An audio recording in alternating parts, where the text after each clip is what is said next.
guys, that I went ahead and started doing meal prep. I took one green apple and I cut it into 6 perfectly even slices. Because you know what we're going to make today? Crestless apple pie. That's right, I said crestless.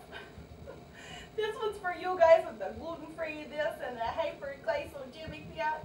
You guys are crazy with all your combos of what you can and cannot eat. Man, you were so lucky. My mom would have never let me do that when I was a kid.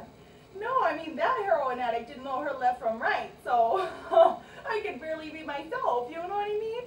That's probably why I relied so much on food growing up. It's nice to be able to walk right into the kitchen and enjoy a good sandwich, or maybe some flapjacks. It always gave me some good satisfaction, like I could be creative. Anyway, enough about me. Let's get back to the apple.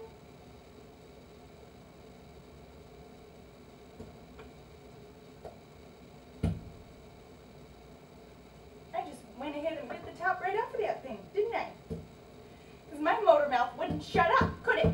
Could it? My motor mouth couldn't shut up. So now I ruined 6 hours of prep on these apples for nothing. For nothing, because I'm stupid. I'm terrible at this. My mom was right. I should never try to cook. Never, never, never, never. I'm Jessie.